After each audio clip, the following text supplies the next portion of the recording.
Ladies and gentlemen, welcome to the Maverick Mindset Radio Show. I'm Adam Williams. And I'm Ashley Muckenhot. And this is the radio show for the dreamers and doers. It's for those who are willing to step into the arena. Some call us the crazy ones, the misfits, the rebels, the troublemakers. We don't accept the status quo. We leave the world better than we find it. We approach each day with an enthusiasm unknown to mankind. We maintain irrational optimism about the future. This is the Maverick Mindset Radio Show, brought to you by me, Adam Williams. I'm starting off with the action item. Okay. I'm going completely out of order. We're just starting backwards. But this is if I don't get this out in the first 30 seconds, I might miss the opportunity. Here's your action item. Okay.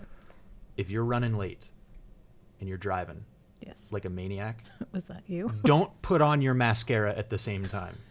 I almost died this morning because of the lady in the Subaru Outback who thought that her appearance was more important than my life. Let's get this show going. I'm excited about today's show, despite my precarious entry into the studio today. Yeah. I saw a guy eating a bowl of cereal, but I hope it was cereal. He was holding it. Like, what kind of cereal? He was holding it, and at the light, he has the bowl in both hands. I don't know. No one can see me on Spotify, but he was drinking it out of the bowl, and I'm like, "What, sir?" Well, that's completely different. Yeah. Well, I mean, still, no hands on the wheel. Just All right. So today's topic, we're covering something a little bit different. The idea with this show is to get people to see things from a different perspective or think about them in a different way. So today we're going to be talking about buying and selling businesses because I don't think this is a topic that gets discussed enough. ever. And we're gonna get into, like, I believe that baby boomers looking to retire and sell their business is the biggest opportunity available to my generation. Yeah. Or generations around mine. I'll give you within a half a generation of when I was born. Okay. I think it's the biggest opportunity that we have because now folks like me who have gone out and gotten experience and learned how the business world works and have some knowledge and expertise and network and whatever, I think there's a huge opportunity for us to find businesses available for sale and buy them and either keep them running or turn them into something great. So that's what we're talking about today. All right. But before we do that. Yeah.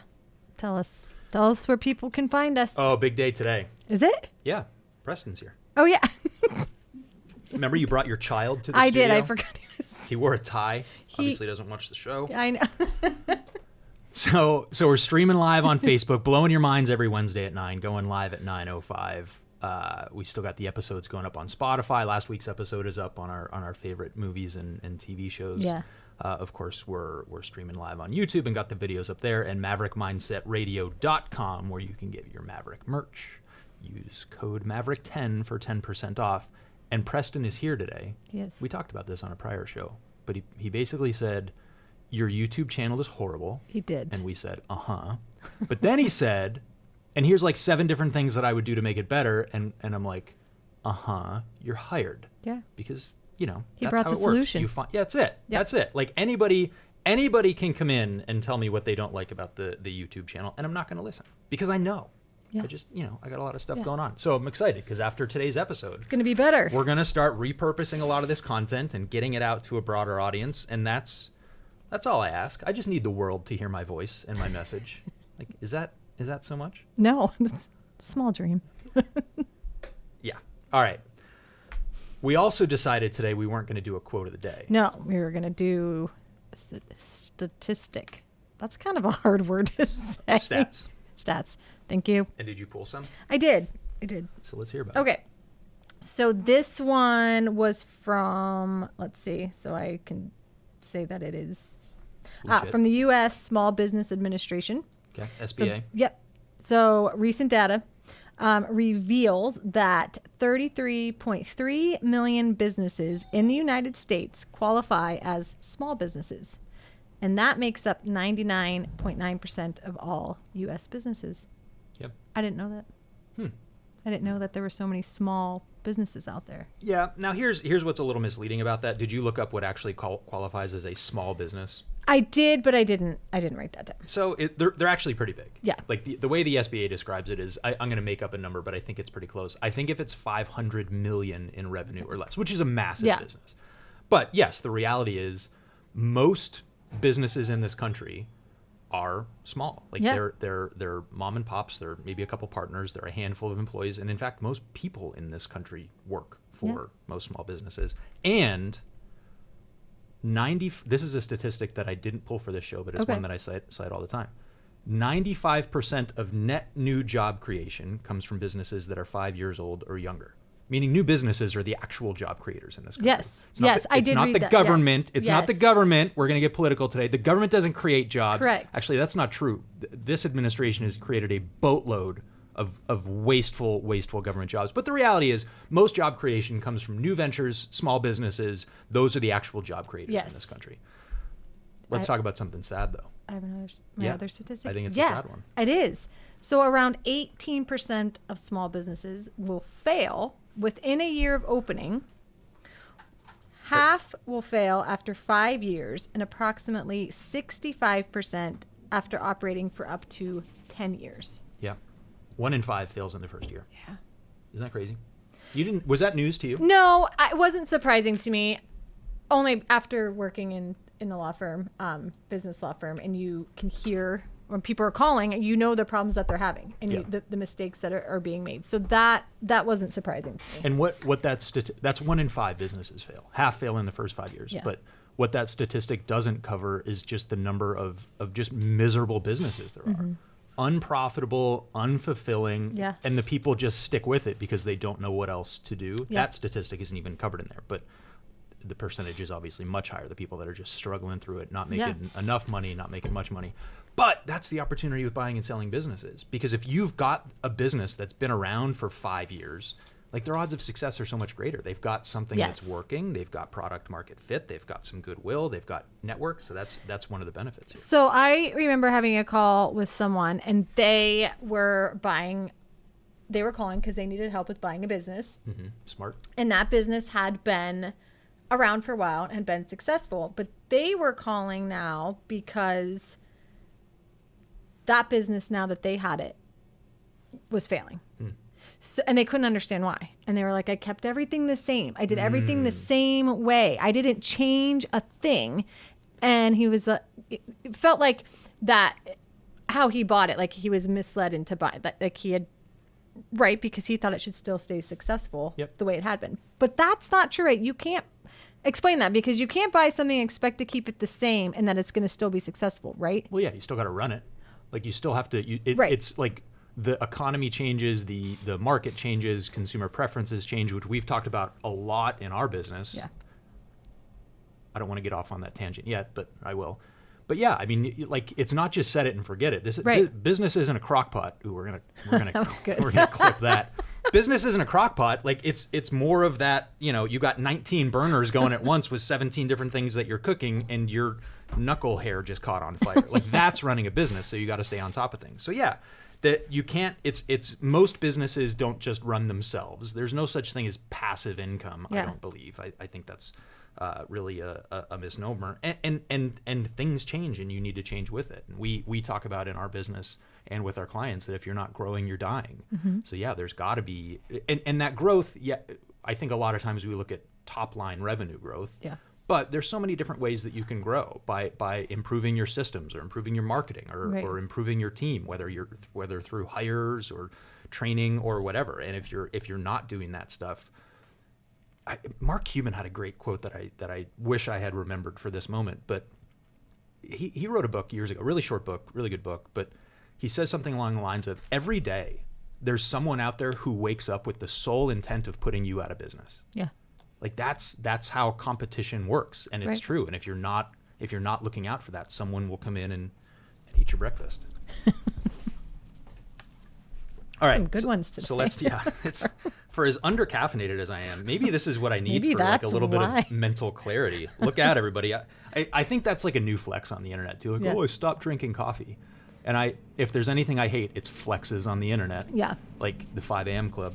Which we'll get in a rant on the 5 a.m. Club someday too. But let's talk about why this is important. I guess we talk about why it's important, but why this can be a good opportunity. Okay. Right.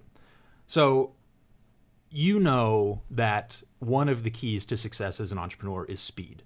Yes. The faster you can implement, the faster you can fail and learn from those failures and recover and move on to the next one, buying a business can be speed to get up to scale. If you can go and find a way to grow a business to $1 million or $5 million in revenue, or you can buy a business that already has that. And trust me when I tell you, it's a lot more fun dealing with the problems in a business that generates a lot of revenue. That already has that. Because then you're able to fix those problems more easily, right? Yeah. You've got the money, or at least should have the money available to fix problems. So it's easier to buy the business that exists that's already making money as opposed to starting. It can be, yeah, because you've got marketing in place, you've got a team in place, you've got customers and vendors and all those relationships, and you've got goodwill. Like the phone rings at our office just because we've existed for so long. Yeah. Right? Like there's a lot of benefit to that. And we're going to talk about some cons to this as well, but those are a lot of pros that you don't have to build it all from scratch. You're not starting at zero. So if you can start a couple levels up from zero, you can really make your life a whole lot easier. Okay. Second thing, it's actually a lot easier to get financing to buy an existing business than because you've already showed that it creates. Yeah, it's most businesses. Man, it's hard to even think of exceptions. Maybe some like franchises, but most businesses, new businesses, can't walk into a bank and get a bank loan to start their business. Yeah, it's like you see this in movies, and maybe it used to be this way that you could walk into the bank with your business plan and borrow money to go start a new venture. But banks are smart. They know that 20% of new businesses fail. Ironically, one of the reasons is because they're undercapitalized and they don't have enough money. But if you're going to buy a business, you can walk into a bank and present the financials and present the business plan and show them the opportunity. And it's a lot easier to get financing for that because there's proof, there's evidence, there's history to it. So that's actually a huge benefit to this. And we're actually going to talk about some different ways that you can finance acquisitions later in the episode.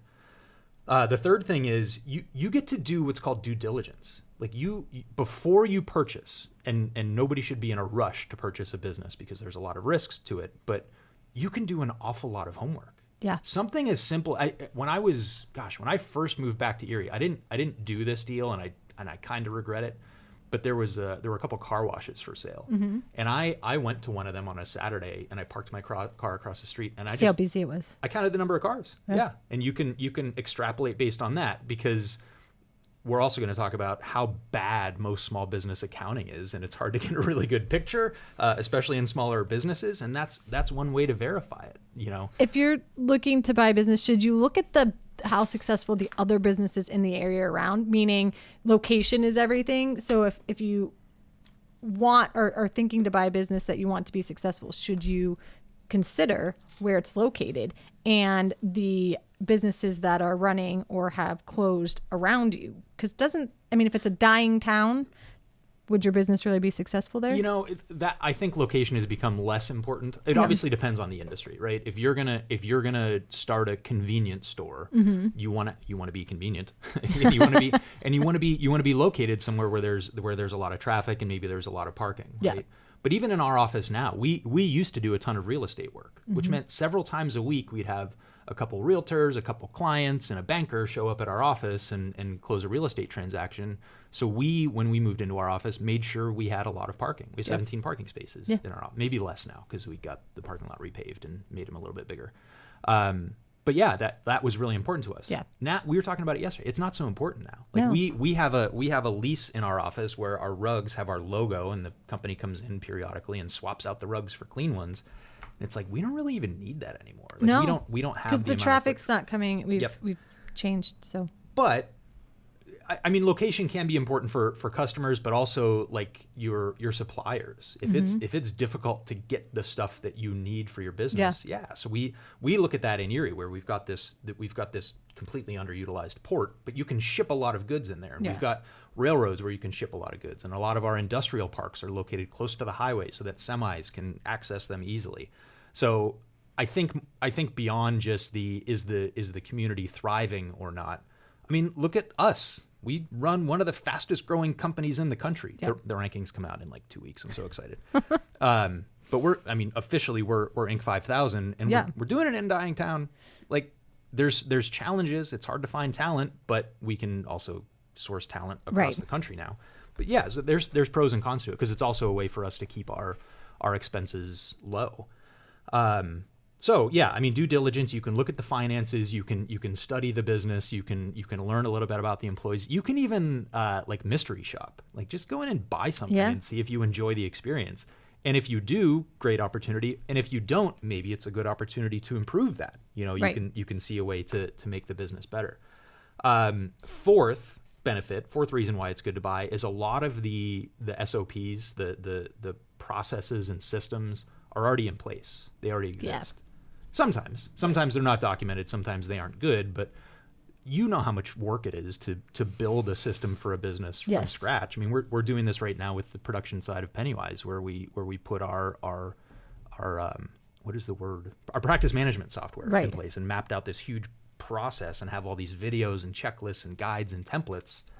Or with our marketing right now, where we want to have automated emails that go out. Right. It's a lot. It's taken us 2 months It's a lot. to get that in place, Yeah. right? And for someone who cherishes speed, this is painfully slow to me. So having your SOPs, your processes and systems and procedures in place can be really beneficial. Fifth, you've already got suppliers lined up, which can be really difficult if you've got good relationships with your suppliers. This has become a little bit better recently, but I mean, think about how difficult it was to get supplies during the pandemic, or right now. Yeah. Still, I feel like I still hear that. Yeah, remember how my plane has been grounded since January because they can't find a freaking clamp? Yeah. Right? Like fortunately, I'm having my plane fixed by somebody who's got some connections. The part wasn't supposed to exist until May of 2025, which is 11 months from Jeez. now, but they found one because they've got good suppliers Right. in place. Going back to what you said earlier, reason number 6, the locations and leases are already in Yeah. place. A lot of, I think, sophisticated business owners renewed their leases during the pandemic because there was an opportunity there. Or a lot of the fast-growing businesses that we work with actually get options. So if they've got office space, they'll sign an option to expand into additional space when Okay. they need it. Because we've had that in our office. Yeah. We had to rent space in the building next door Yeah, because we had yeah. so many people there. So having those things in place can save you a whole lot of time and headache. Seventh, a lot of times, especially with small businesses, the owners of those businesses have poured their hearts and souls into this. They still Yeah. care a lot about the businesses, about their customers, and about their employees. In a lot of instances, they care more about the customers and employees than they care about how much money they're going to get from the exit. Mm-hmm. So in those instances, the sellers are willing to stick around and provide training. So we've worked with people that get into industries that they've never been in before. We worked with an accountant who bought a sign shop. We have a guy now that owns a construction business and he's buying a manufacturing facility. And the owners are willing to stick around and train and help, Right. not just with the training, but also the transition with employees. Yeah. 'Cause I don't know if you've noticed, but when things change in a business, employees get nervous. Yeah. And no matter how confident the owner is in the vision or what they're trying to build, it helps to have a little bit of continuity Yes. with that Yes. situation. And then the last thing is, and we talked about this, the goodwill of the business, right? If 50% of businesses fail by year 5, if they've made it past year 5, and again, we're talking in this instance a lot of baby boomer businesses, that's hard to say, that have a long track record and have a lot of history, and they're known, they've got a brand that can really keep things going. So a lot of good reasons to buy a business. All of those things would be more difficult if you were starting from scratch. Yeah. So now there's also some downsides to this, and we talked about some of them, but there are constraints in place with an existing business. There's the things that they've done, there's the things that they've always done. There's limits with the team and implementing change, and that can be really difficult. So you do have some constraints in place. Second, change is hard for the owners, for the employees, for the customers. Customers get nervous about this stuff too. So change in general is difficult. So you want to be very careful about that. Well, number 4 on the Forbes list of why companies will close Yep. is not being relentlessly innovating. So not when companies are hesitant to change established products or services or processes. So Well, you and I know that. yes. But that's because we change our business every week Right. to make it better. But where were we? Oh, we were just at this bakery in Boston. And when Jackie and I were out, we went for a 10-mile walk on the Freedom Trail. I came back. I've never been so patriotic in my life. We did a tour of the Boston Tea Party, How was that? I was raging against the machine. Like, I am ready to throw some tea in the harbor, because you realize what those guys were doing and what they were protesting. Really, compared to what we have now, especially when it comes to taxes and government spending, it's like, okay, I'm ready. I'm not really going to do this, but I'm ready for the revolution. I'm going to do it in my way. I'm not. Yeah. But I was ready to throw tea into the harbor. I was really fired up about it. But this was a great marketing lesson. We're walking around, and it was Saturday morning, and there were all these people carrying these white boxes that in blue letters had the name of a bakery on it. It was Mike's Bakery. And you see enough people carrying these boxes, You and want to you're know like, what it is. Yeah. I got to check this out. Yeah. Right? This is social proof. This Yeah. is such a strong, Yes. such a strong marketing thing. You talk about goodwill and good practices. So we go in there, and this bakery was unbelievable. I was like, Jackie, we need to come back here 3 meals a day for the rest of this weekend, because there's so much that I want to try here. I got this eclair. It probably weighed 1.5 pounds. Jeez. And then they're like, do you want powdered sugar on there? I'm like, yeah, load it up, right? Put all the things. But so we go to place the order, and then it's cash only. What? Yeah. So we're out, like, I have my phone on me, and I got the one, like, credit card thing in my little magnetic. I didn't have any cash, so Jackie had her debit card. We went and got cash. But that's a good example of, like, That's terrible. it's tough. It's tough, and Not a lot of people carry cash around anymore. Yeah. Well, I don't know. But then the flip side is we go to Fenway for the Foo Fighters concert, and it's cashless, right? So we can't Crazy. win. Nope, But you implementing can't. those changes can be really, really difficult. And then the third reason why it may not be great to buy a business is sometimes it does require capital. If you're going to go and get a loan, the banks want to see that you have some skin in the game. Mm-hmm. And if you don't have a bunch of cash sitting there, that can be challenging. Now, there's ways around that, and there's creative ways to solve that. But it can be a limitation, especially if you're going to go and buy a bigger business. You may need a good chunk of change to get involved in that. Mm-hmm. Now, there's creative ways. You can get seller financing. You can get some partners and investors and things like that. And the SBA actually does have some really favorable loan terms on some of that stuff. But that can be a limitation. So, whew, that was a lot. You ready to get into this? I thought we were into it. That was just the intro. That was just me throat clearing for 27 minutes. All right, let's talk about selling. We're going to talk about sellers. We're going to talk about buyers. Let's talk about selling. The number one issue, the number one problem that we see with sellers is they overvalue their business. Yeah. Because they have such a strong emotional attachment, because they've poured their heart and souls and blood and sweat and tears into this, and their business is their baby, which I hate that terminology. They do what we call the Dr. Evil valuation. Mm-hmm. How much do you want for your business? $1 million. Right? What's that based on? I just want $1 million. Yeah, me too, bro. But there's got to be some value to it. So that's the number one issue that we see. So if you're thinking about selling, the best thing that you can do early in the process, and I'm talking 3 to 5 years before you want to exit, if you've got that time, if you're willing to put that time in, is get a good valuation by an unbiased third party. Right. What it's worth. Yeah. So there's and a lot of people confuse this terminology. Because when someone's buying, they're going to get an evaluation of what it's worth. Or they're going to do their own. Right. I've made some lowball offers on some businesses because I think the sellers are out of their mind. Of course, I guess I do that every time I buy a house or a car or literally anything else in my life that's big ticket. But a lot of people just end the conversation when I make that offer. Other people continue to play the game, but someone's got to talk some sense into these people, and getting that third party unbiased valuation can be important. And there's really 3 different ways that you can do it. And I like the middle option. But the first is to get what's called an evaluation, and a lot of people misuse this phrase, but you basically have someone come in and look at all of your business and sort of ballpark, here's what I think it could be worth, right? It's less expensive to do that than the other 2 options, but it's also the least accurate. Because really, the tough part with evaluation is you're trying to come up with a number that a neutral, arm's length third party would be willing to pay for your business. And unfortunately, there's always a sucker out there who's willing to overpay, and if they've got the money to do it, that can really distort the market. But an evaluation is one option. But the second option, the one that I really like, is to get an actual valuation done. And I took a class on valuation when I got my MBA, and we were looking at public companies. But basically, you're looking at how much cash does this business generate? Right. Like, what is the number that you're looking for is what's called seller's discretionary earnings. We call it total owner benefit in our business, right? So like the law firm pays me a W-2 salary, but it also generates a profit, and it pays for my vehicle and with some creative tax strategy, some different hobbies that are now businesses Right. that I have, and my cell phone and things like that. So you can look at the whole picture. So when people file their tax returns, it may show a low number, but the reality is they make more than that, or Okay. sometimes less. But getting an actual valuation done by someone who does valuations, they're going to look at that cash flow, and then there's a couple different like calculations that you can do on there, which I'll talk about in a second. But then the third option is to get an actual appraisal.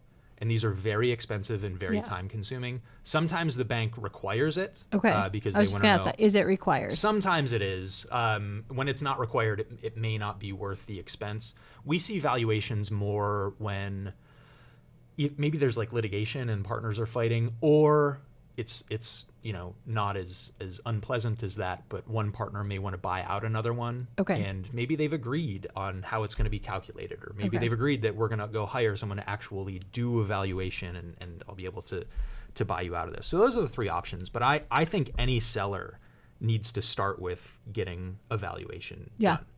And here's what's going to happen. They're probably not going to be happy with the number. But that's the opportunity. That now we've got to go in and work on the business to make it more valuable based on the way that professionals value businesses. Right. And here's the cool thing. When you make a business more valuable, you're actually making more money, right? So it's what's good for the valuation and a potential exit is actually good for you as the owner.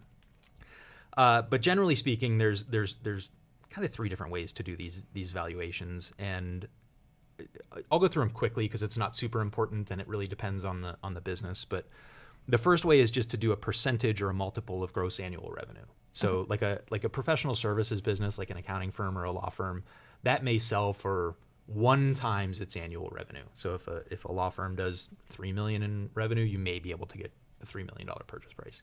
But here's the thing. It really depends on the business and how Yeah. it's run and how involved is the owner in actually operating the business. So that multiple could be as low as 50%, Okay. or it could be as high as 1.5, maybe 2%, or 2 times or more, depending on who the buyer is. So that's the least accurate because you're not looking at profitability. You're just looking at how much revenue does the business generate.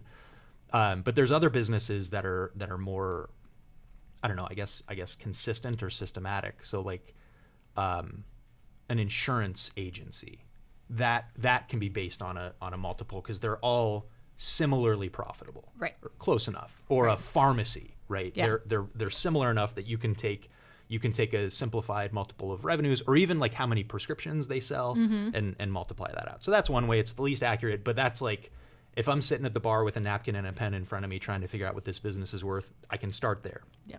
And there's information out there on the internet of what types of multiples different types of industries or businesses get. I think there's a movie that. It wasn't on last week's show, so I don't even care No, about but I know, but made me think of it. But it. Okay. yeah.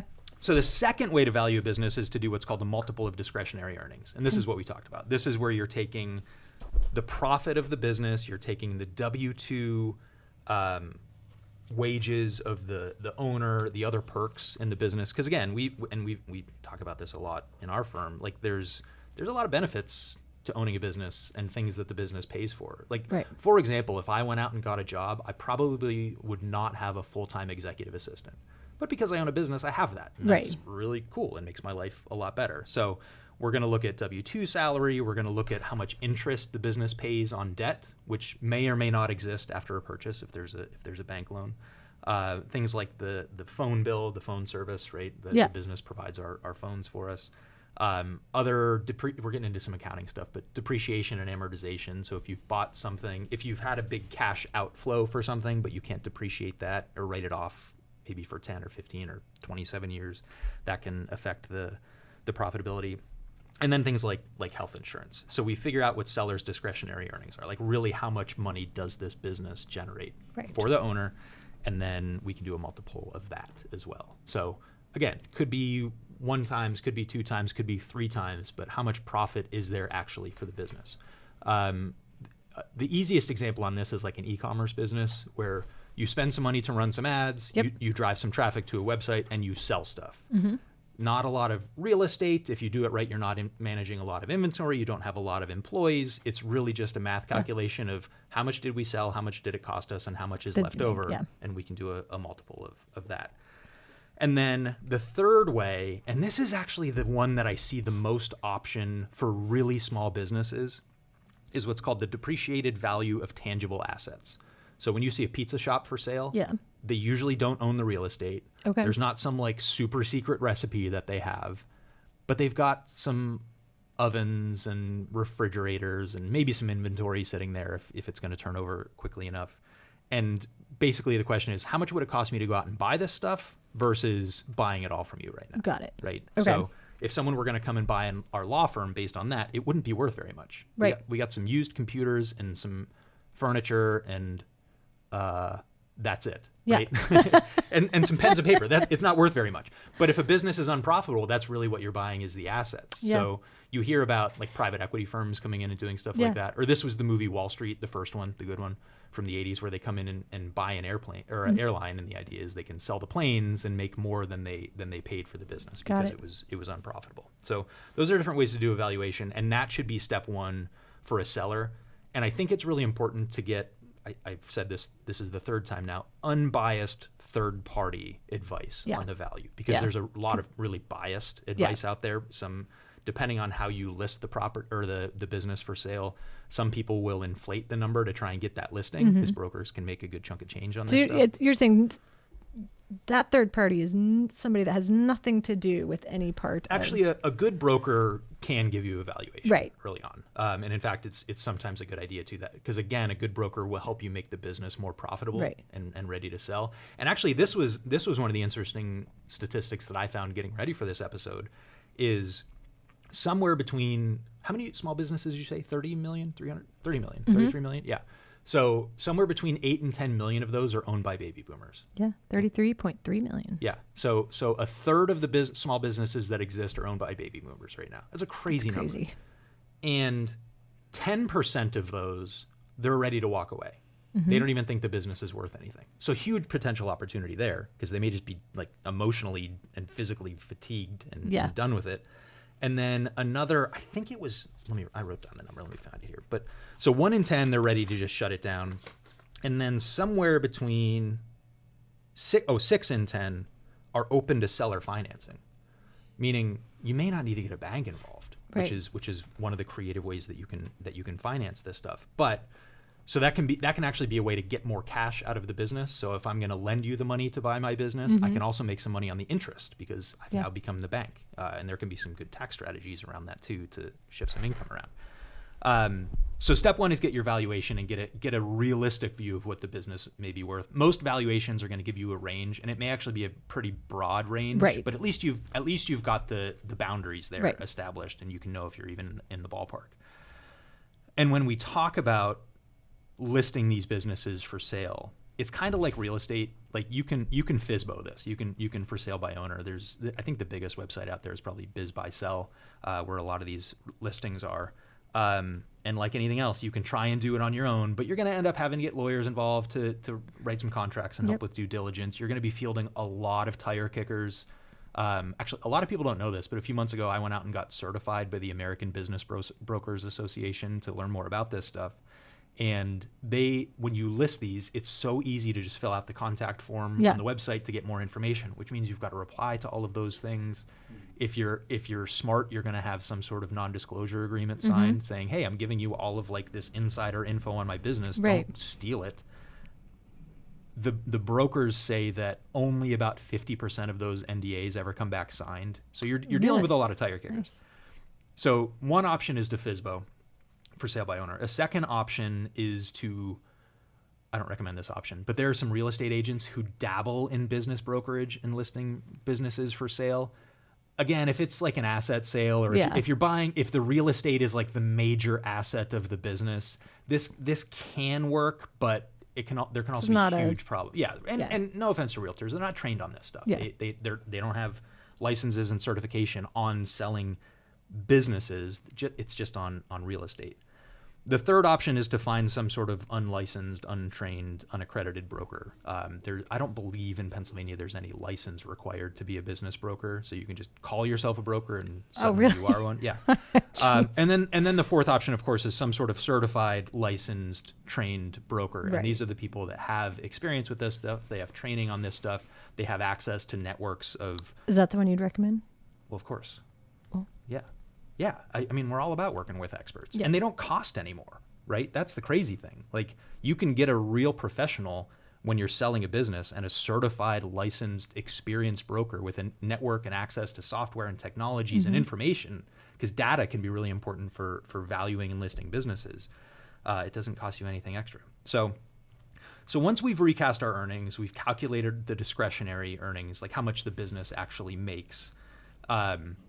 And another term on earnings, you may hear the phrase EBITDA, earnings before interest, taxes, depreciation, and amortization. Not heard of that before. Oh, you're all right. Also, BISBO, or what was the other thing? FSBO. FSBO. FSBO for sale No, by any owner. of this. That's a real estate term for sale by owner. So FSBO and EBITDA. EBITDA. EBI. EBITDA. Okay, so different language. So earnings before interest, taxes, depreciation, and amortization. So I was just talking to a guy the other day that he's in the construction business, wants to buy this manufacturing facility, and the manufacturer has $2 million of EBITDA, meaning before they pay interest and taxes, before depreciation, the business makes $2 million a year, right? That's before paying things out. No, that's bottom line. Like, that's Oh, profit. okay. Yeah. So this guy is looking at paying 3 times that number. He'll pay $6 million for a business that generates about $2 million of profit every year, right? You hear EBITDA more in like the private equity space, which is bigger. Like, that's kind of a layer up from. I shake my head like, yeah, like I know. Yeah. That's like a layer up from the owner operator or like the smaller broker deals. But those are two phrases that you hear used interchangeably. The reality is, like most accounting things and like most business things, I don't think there's one standard definition. I mean, there's definitions that cover 80% of situations, but it's really going to depend on the specific transaction. So once you've recast your earnings, start assembling some documents. We talked about due diligence, and any seller or any buyer who knows what they're doing is going to ask for a whole bunch of stuff. So we're looking at 3 to 5 years of tax returns and profit and loss statements. And in fact, if you're going to work with a broker, you want to make sure that those show a profit, because you've seen how many small businesses out there just are unprofitable. They just don't make any money. And we're preparing this for listing. So we're going to talk about the company history. We're going to get a description of the business, some sort of narrative of, high level what it's all about. This can be challenging because a lot of sellers don't want people to know their business is for sale. We talked about the uncertainty that could create. Competitors could take advantage of it. Employees could jump ship. So we may want to write a version of this that's a little more confidential, so that when you put the listing out there, so people can't tell what the business is. We're going to look for marketing materials. You're going to want copies of your leases. You'd be amazed how many businesses operate in spaces where their leases have expired, and if they have licenses. And just anything else that would be interested in it to a buyer. Like, put yourself in their shoes of what they're going to see. The reality is they're going to request way more information than you think you have to give. Yeah. But if you want the transaction to actually close, you need to provide all this information. Because when we look at the buyer side of this, I'm going to spend the next 15 minutes telling people why they shouldn't buy businesses and all this stuff to look out for. So once we've got all that, then you can get it listed. You can go on bizbuysell.com, deal with a whole bunch of inquiries, or get a broker out there. So that's the process. But the reality is, we're not a good steward of your business. Someone who's going to come in and buy this thing and actually take care of it is going to ask these questions and is going to want this information. Yeah. It's more than just how cool does your logo look. It's more than just how much traffic do you get to your website. It's really how much money does the business make, and really how hard is the owner working to make that right. Yep. Because, like, example of that guy that I said that was buying that business and it wasn't making any money. He's like, I did everything the same, and I feel like it was probably didn't realize what the owner was doing or what everything was going into to make it run the same. If you don't know, you're not going to be able to do that. Well, and it's really, so let's talk about the buyer side of these things. Because I think a lot of people look at businesses for sale with rose-colored glasses. I actually went this morning on Biz Buy Sell just to look at what's available in Erie right now for sale. And there's I'm just going down the list in order. There's a brew pub, there's a restaurant, there's an axe throwing franchise. This all in Erie? Yeah. Turnkey motorsport delership. Probably send an inquiry in on that one. Chiropractic practice, a cafe.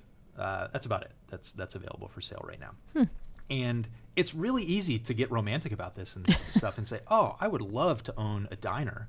That sounds super fun. And for the amount that they're asking, it's not really crazy until you do the math and realize, oh, if I'm going to buy that and I'm going to take out a loan, then I got to make loan payments. Like, I got to sell a lot of omelets in order to make that payment. And I think it's easy to get caught up in that. We were looking years ago. I thought about starting a coffee shop, so I went and read a bunch of books about it.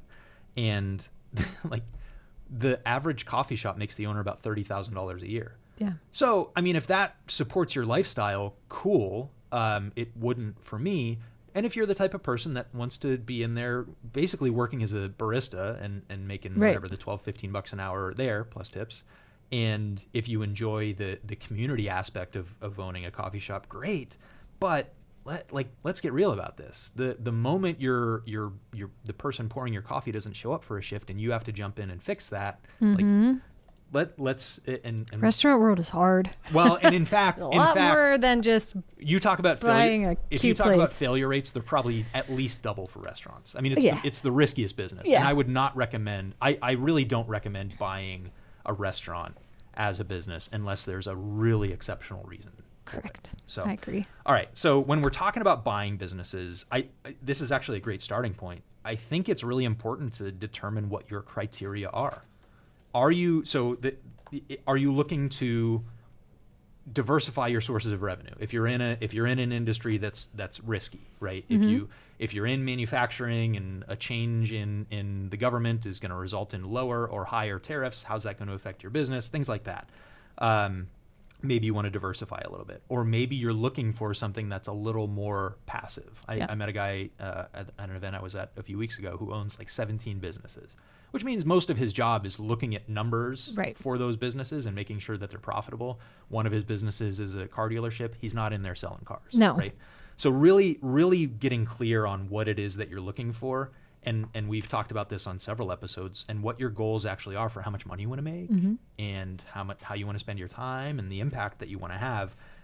Get clear on that before you really start shopping for businesses, because again, it's really easy to get shiny object syndrome when you're looking at these listings. Yeah. I looked at a business months ago that they sell sandbags for like floods. Yeah. And they're one of like 2 or 3 government contracting businesses that sell sandbags to FEMA, basically. Okay. I got really excited about that until I realized that's just a lot of sand and a lot of people to fill up those bags.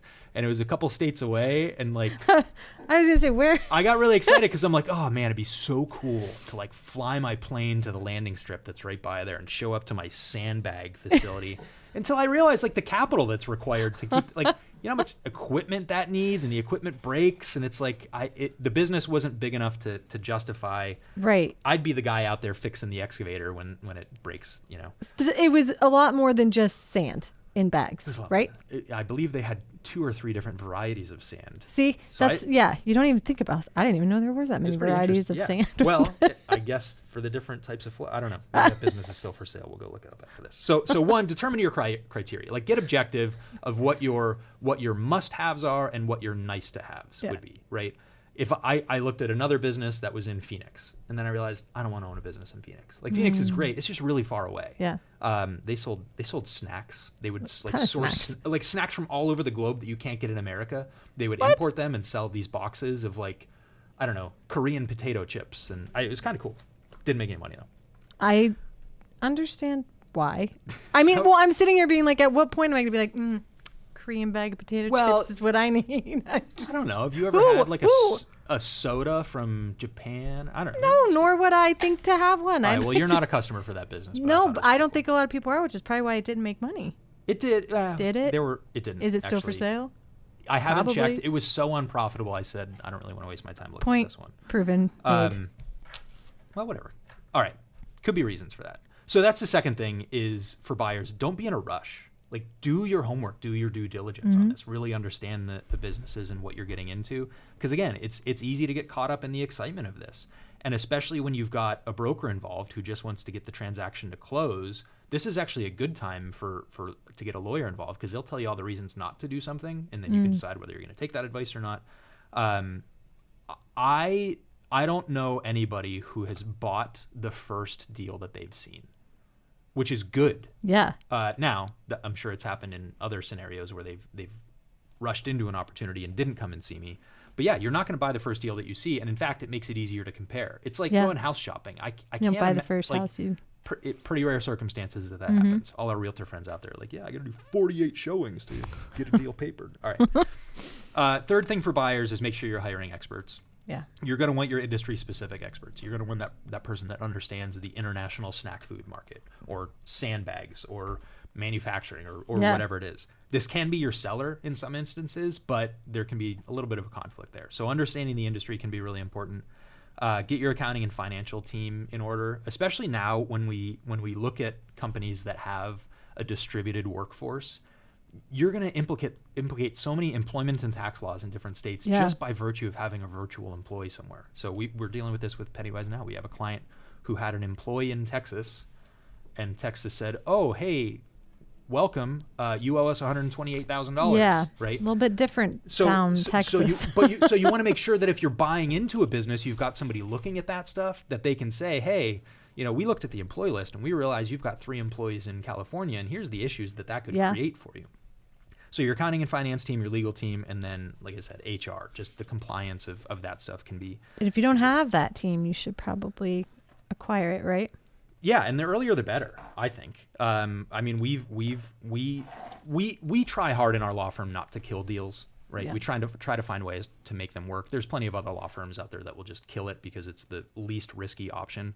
But you really want to be getting good advice on that stuff early on, and especially if you've got industry specific expertise, you can if you were buying a law firm, you could deal with somebody who understands expenses and ratios in law firms to tell you where the opportunity is. Right. Oh, they're overspending on management, or they're underspending on marketing, or whatever it is. Their revenue generating employees are underperforming. You want somebody who has that expertise if you don't have it. And even if you do have it, it's a great idea to get an expert, because then you're bouncing ideas off of somebody and can get even more, get even better answers there. Okay, so let's talk about, there's 2 more topics I want to cover. The first one is who buys, because I think I think a lot of business owners don't think the business has value. They don't know that anybody out there would be willing to buy. So let's just talk about some of the buyers of businesses. Okay.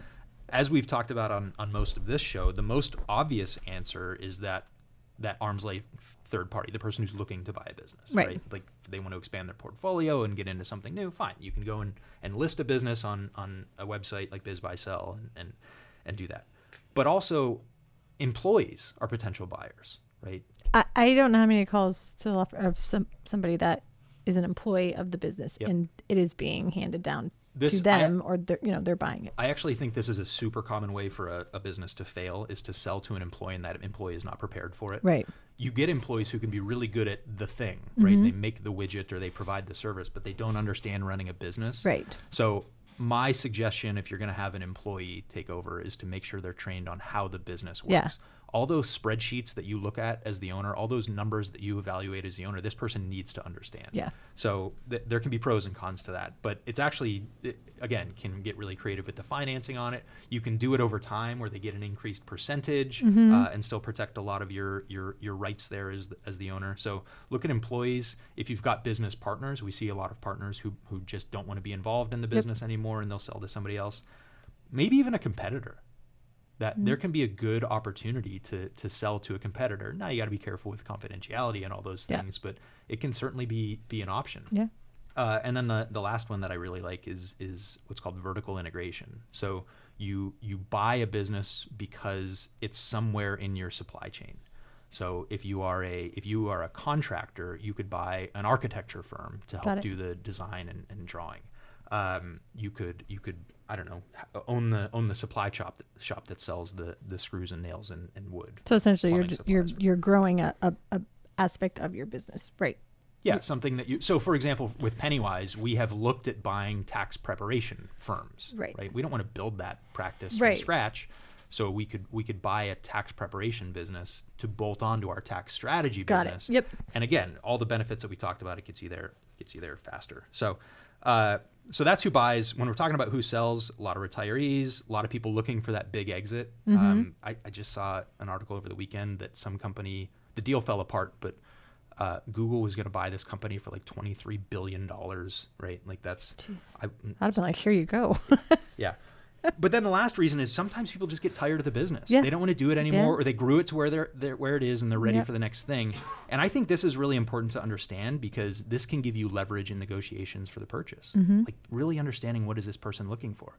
It's usually a lot of sellers are willing to take less money if their other Just needs to are be being done. met. Correct. Yeah, maybe Yeah. just to get out of it. Yeah. Maybe to get some of the headaches off their plate so that they can just do the stuff that they enjoy. But there's a lot of opportunities there. So that's who we're looking at when we're looking at buying and selling. Let's talk about financing a little bit. Like, Okay. how do you get the money for these deals? Yeah. Obviously, one easy way to do it is to just have the cash sitting there ready to buy. Right? Might be a challenge for some people, but if you've got a lot of equity in your home or you have a real estate portfolio, you may be able to cash out some money there and pay cash. That can give you a lot of leverage with a seller because they'd rather get a big check at closing than wait for 3 or 4 or 5 Right. years. But that can also be really risky because if the seller doesn't cooperate after closing or the business slows down or something else happens, you don't have a lot of leverage to right that wrong or to fix that, right? So if you've handed over a big check to a seller and paid broker fees and whatever else, there can be some real downsides to that. So you may see a big cash offer coupled with something called like an earnout. So the seller will get a percentage of revenue or a percentage of profit going forward. So you're not really done with them. Yeah, and again, if you want them to stick around for training or to keep the employees happy or to keep vendors happy or just to show that like the business isn't going anywhere, That does sound risky. you may, but Yeah. again, depending on the business and if you've done your due diligence properly, can be a great opportunity. Yeah. So that's one option. The other option, I guess, sort of related to an earnout is to get seller financing. This can be a great move, and a lot of sellers are willing to do it. So I would recommend having that conversation because that keeps the seller involved in ensuring that the business will be successful as much as possible. So that's a really great option. Another option, obviously, you can go to friends and family and get them to lend you money, Ask a friend. just like a startup, right? And we talked about getting money for your Yes. startup on prior businesses. That's usually a starting point. But then there are actually ways to use, if you have an IRA or a 401k, you can borrow against that now to go and buy a business. So that can be a really great way to leverage a portfolio that you may already have. And there's a ton of rules and compliance with that, and there's companies out there that do it. But the last way, which is probably the most common, is to get a loan through the Small Business Administration, through the SBA. Or at least get a loan that's guaranteed by the SBA. So you can go to a bank and present this, and the bank will lend you some money, and the government provides some of that money and guarantees it in case something falls apart. So the most common type of SBA, most common type of loan, most common type of SBA loan for buying a business is what's called an SBA 7A loan. So you can borrow up to $5 million. You get a long repayment term of up to 25 years in some cases. The interest rates aren't horrible, but the banks are willing to play ball because the SBA is guaranteeing involved, a portion of it. Yeah. So they know they won't go to zero because the government will cover some of this. It's a little bit easier to qualify than a traditional bank loan. Again, it's really difficult to go into a bank and borrow money to start or acquire and grow a business unless you're buying a piece of real estate or something like that. So this can be easier to qualify. And then the SBA also has what's called an express loan. These are even faster. You can get up to $500,000 within like 36 hours. So it can be really, really fast. For smaller deals. I don't suggest that. I like getting approval fast, but I don't like getting the money fast. Right. Any deal that people rush into, there's going to be a long tail of headaches and things that they're dealing with. So, man, we covered a lot today. That was a lot. I always worry. We talk about this every show. You always say that, and I'm like, I don't know why you say that. But I think there was a lot of good stuff there. I think there's a lot. I think people can learn a lot from this about buying and selling businesses, and also just the opportunity that's out there. So. different out, ways. look Yeah, around. yeah. Even if businesses aren't publicly available for sale, you can meet these owners and talk to them and see if they're willing to sell. Yeah. So that's it. Great Good, show. good Great show. opportunity. Buying Yeah. and selling businesses. Maverick Mindset Radio Show. We'll see you next week. I believe in you.